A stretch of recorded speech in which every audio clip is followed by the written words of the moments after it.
दोस्तों, legal and legal YouTube channel में आपका एक बार फिर से स्वागत है। आज हम चर्चा करने जा रहे हैं एक ऐसे विषय के ऊपर जिसको लेकर पूरे प्रदेश में बहुत ज़्यादा उत्सुकता बनी हुई है, बहुत ज़्यादा कन्फ्यूजन, बहुत ज़्यादा सवाल लोगों के दिमाग में हैं। लेकिन मैं उम्मीद करता हूं अगर आप इस वीडियो को आखिर तक देखेंगे तो आपके जहन में कोई सवाल, कोई कन्फ्यूजन बाकी नहीं रहेगा। जी हाँ, मैं बात कर रहा हूं उत्तर प्रदेश में लागू हो चुके नए कानून, किराया कानून के बारे में, जिसको उत्तर प्रदेश नगरीय परिसर किराएदारी विनियमन द्वितीय अध्यादेश 2021 के नाम से जाना जाएगा, या इंग्लिश में कहें तो Uttar Pradesh regulation of urban premises tenancy second ordinance 2021। चूँकि कोविड की वजह से स्टेट लेजिस्लेशन सेशन में नहीं था, इसलिए गवर्नमेंट ने अपनी शक्तियों का, जो कि उसको संविधान द्वारा आर्टिकल 213 क्लॉज 1 में प्रदत्त की गई हैं, का प्रयोग करते हुए 9 अप्रैल 2021 को इस ऑर्डिनेंस को मंजूरी दी।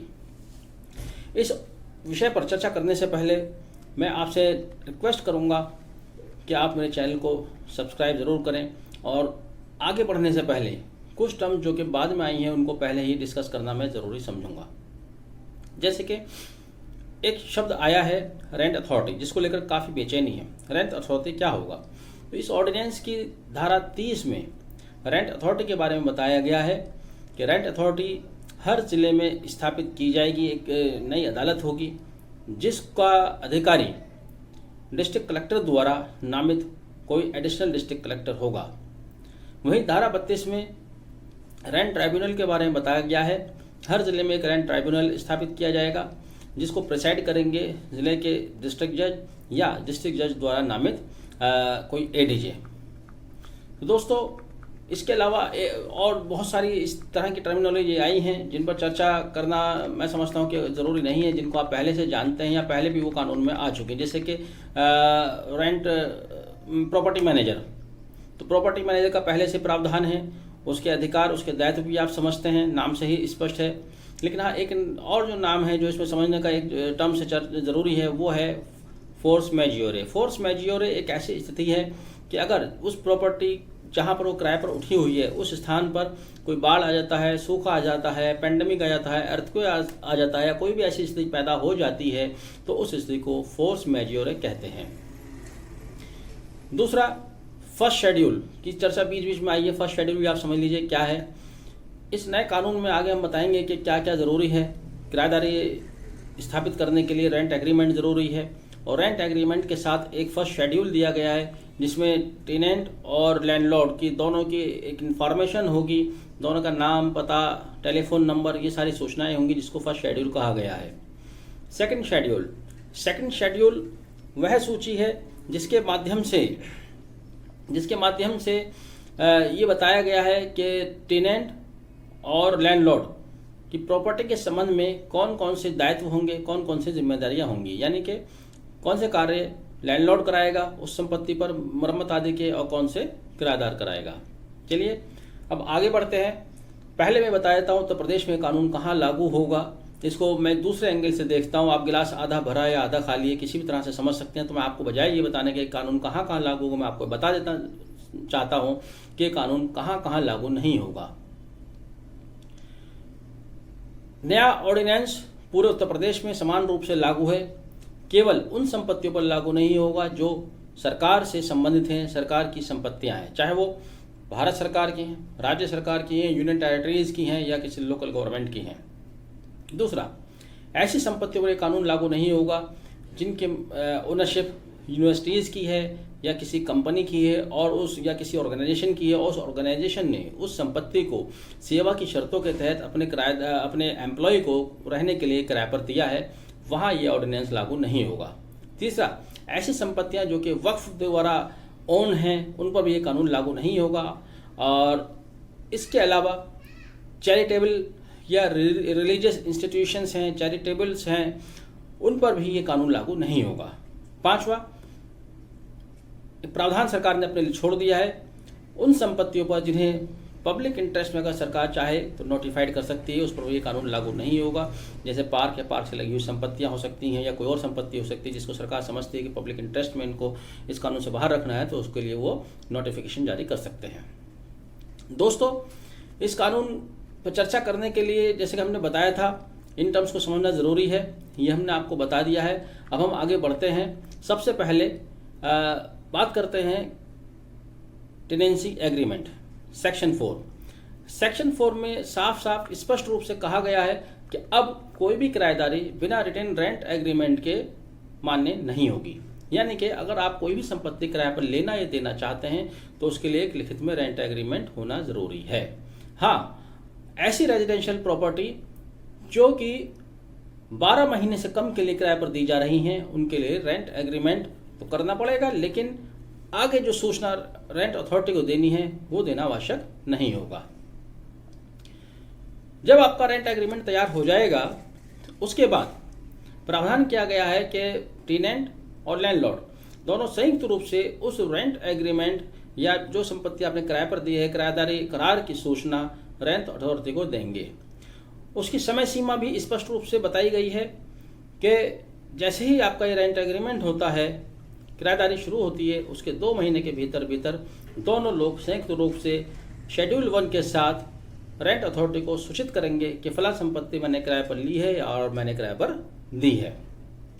यदि वे दोनों ऐसा नहीं कर पाते हैं, 2 महीने की अवधि बीत जाती है, तो ऐसी अवधि बीतने के बाद किराएदार और मकान मालिक या संपत्ति मालिक अलग अलग वही सूचना रेंट अथॉरिटी को देंगे।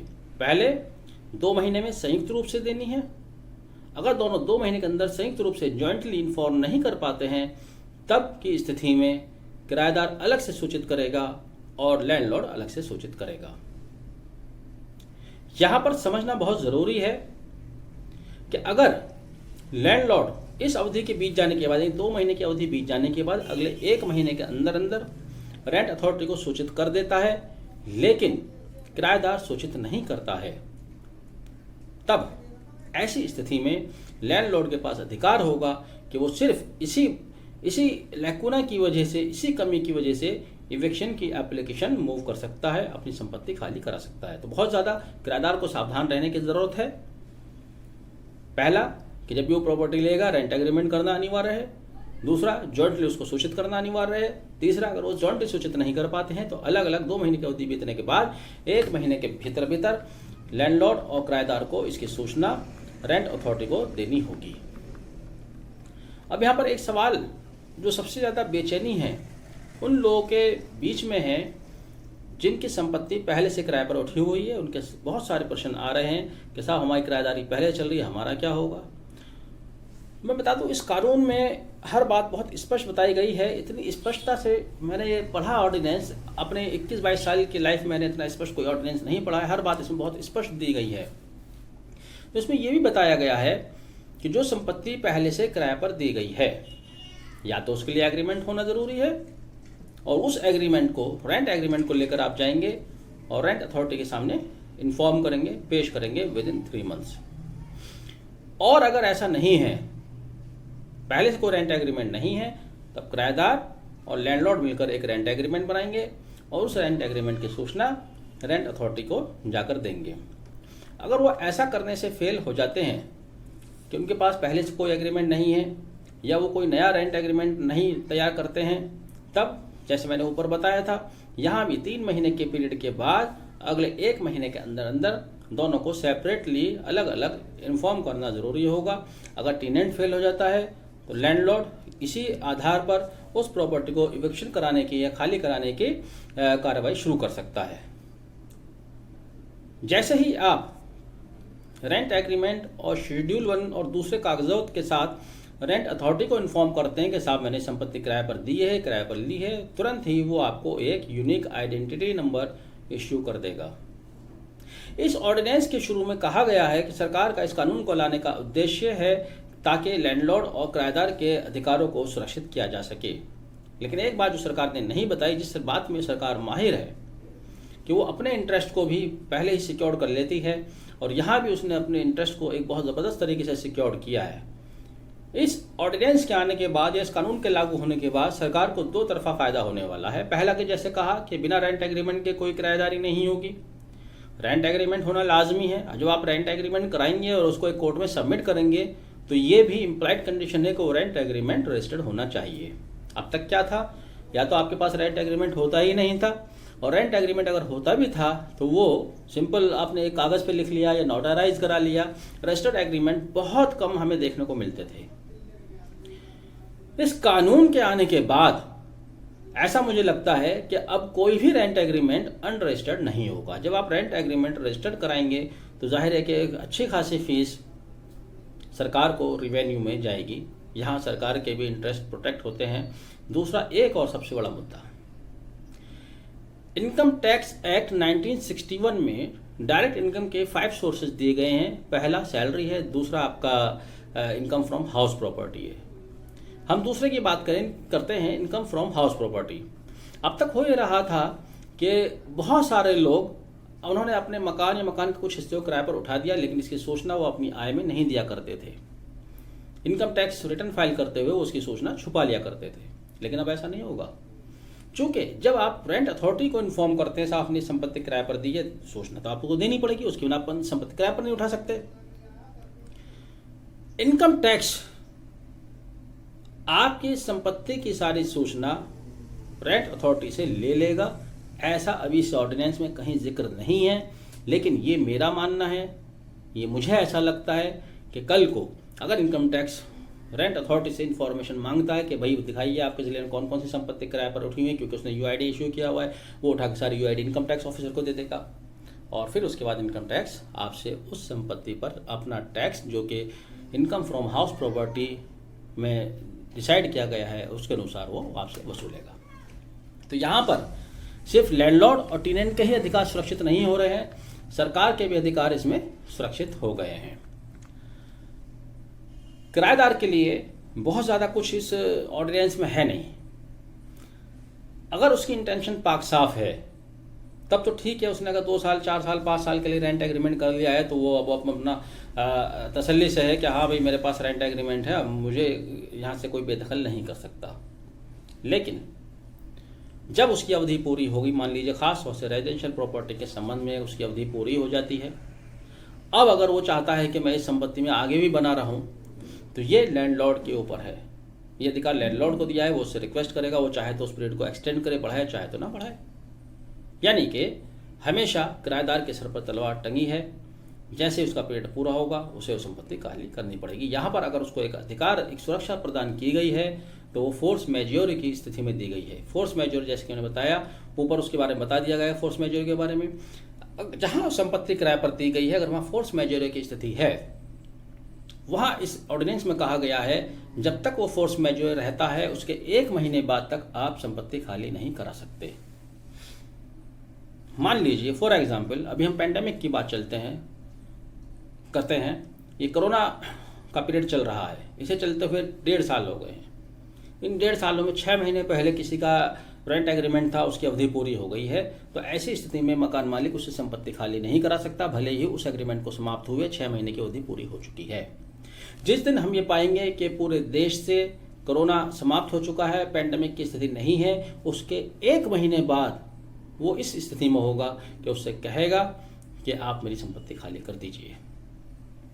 तो सिर्फ एक ये तो दिखता है जहां पर थोड़ा सा उसको एक सुरक्षा प्रदान की गई है।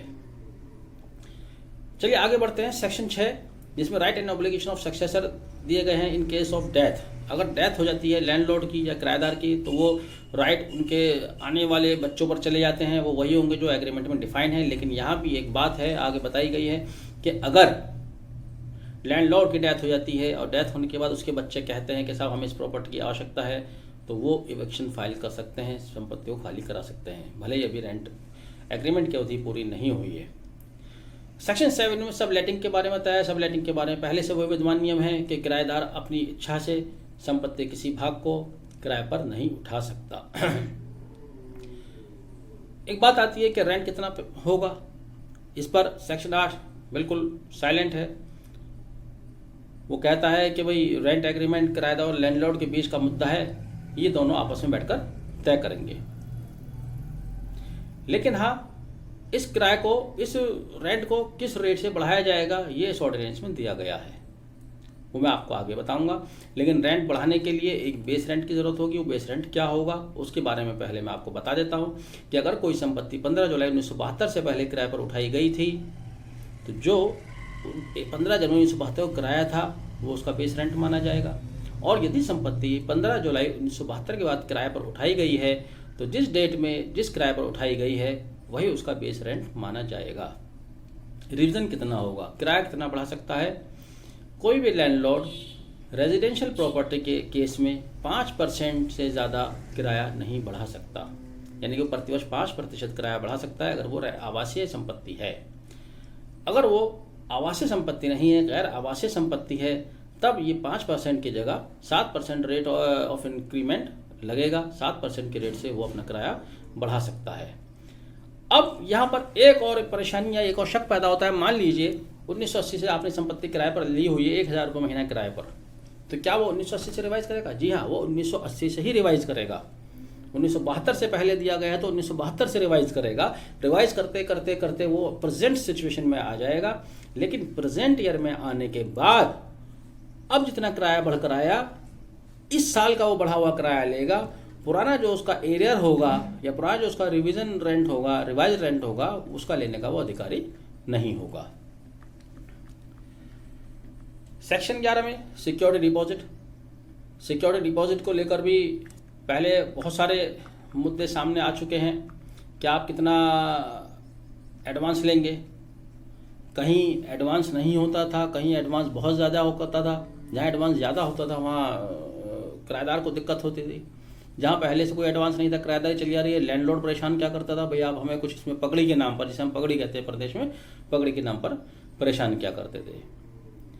इस ऑर्डिनेंस में स्पष्ट कर दिया गया है सिक्योरिटी डिपॉजिट के बारे में भी सेक्शन 11 में कि अगर आप कोई संपत्ति किराए पर उठा रहे हैं, वो रेजिडेंशियल प्रॉपर्टी है, तो आप 2 महीने के किराए से अधिक एडवांस पेमेंट नहीं ले सकते, एडवांस डिपॉजिट नहीं ले सकते।